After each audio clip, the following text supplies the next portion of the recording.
Looks like Lexie Hull is opening up about Caitlin Clark and the Indiana Fever locker room. Guys, for this one here, we got to go all the way up to Indy. Let's get it. Let's go. So Lexie Hull went from grit to glamour. You know, Lexie put it all on the line for the Fever this year. She had the 2 black eyes and the bloody lip, which I said was kind of, you know, a summary of the Fever season, if you will, in Lexie Hull's face. Everybody's having a great day today as we get prepared for this long off season. It's about to be excruciating. I know y'all been seeing reports about, you know, the negotiations being over, no more Caitlin Clark.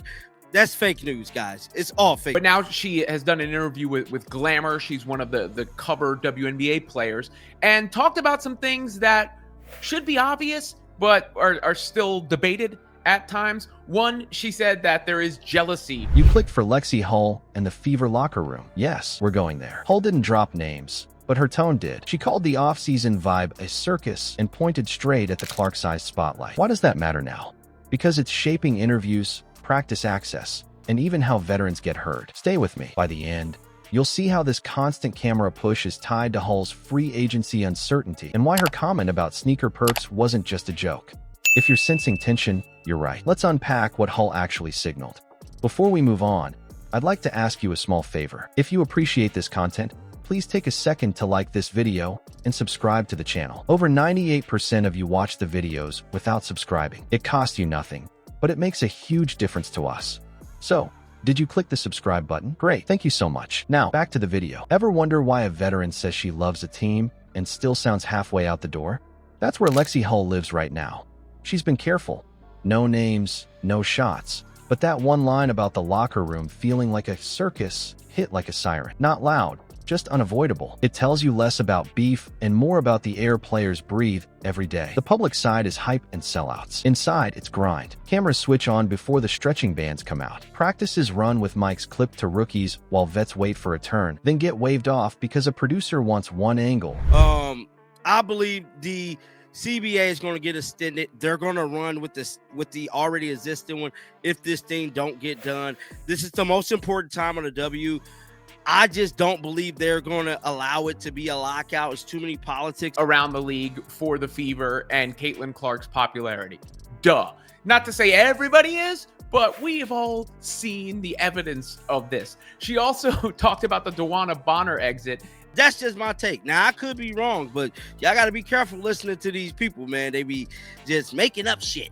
But with all that being said, man, Lexie Hull is currently, you know what I'm saying, on a little media run. How it was random and not normal, which again, duh. Bonner signed with the Fever in free agency and left a few weeks later. So there you have it. You know, any pushback from haters. One voice.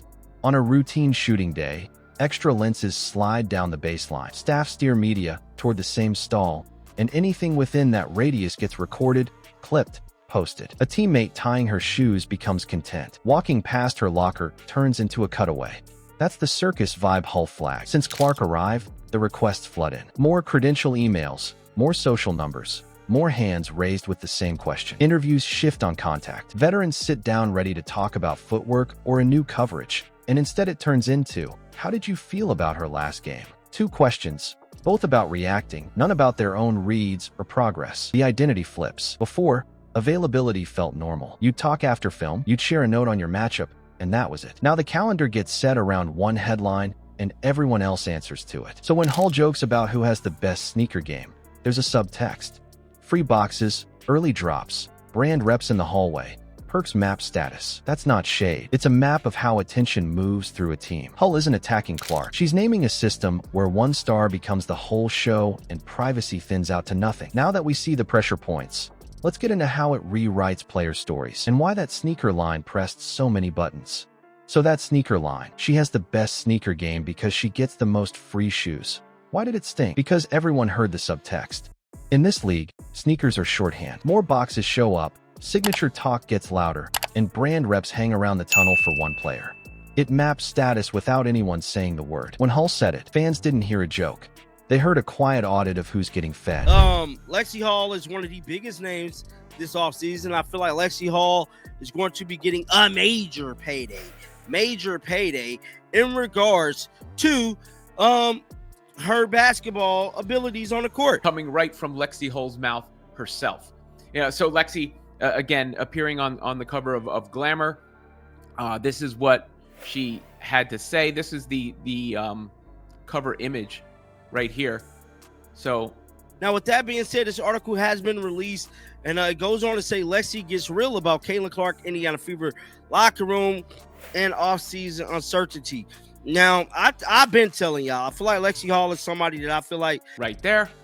A nice picture, of course, as you would expect from a Glamour magazine photo shoot like that.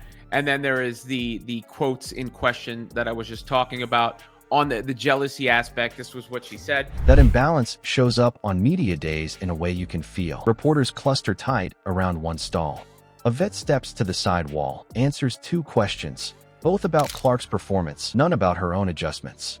She worked all week on reads out of stagger screens, on a new coverage call, and none of it gets asked. Then the scrum moves, clips go live, and her name trends only as a quote source. The attention spike doesn't stop at microphones. It reshapes practice rhythms. Content blocks carve into the day. Social hits get scheduled between lift and treatment. Extra obligations push film later, and recovery gets squeezed. Off-season used to slow down.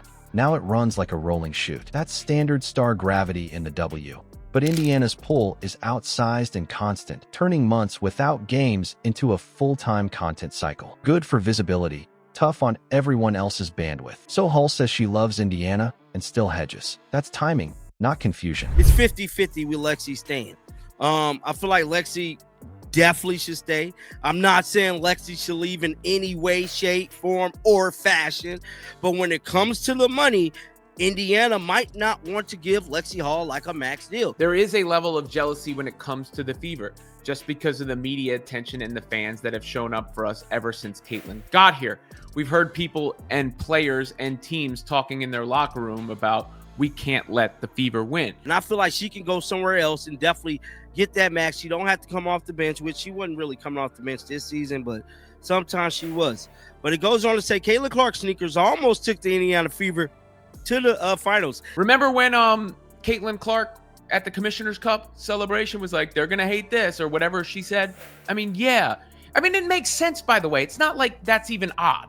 It's not even that that's odd. I mean, restricted free agency opens a lane. Teams can call, her team can match. With CBA chatter in the air and roles under the microscope, careful words become leverage. You can hear the calculus. Where will I be seen and for what? Fatigue here isn't only emotional, it's strategic. If your value lives in your reads, your defense, your growth, you need a place that shows it. Hull's comments are a practical pivot.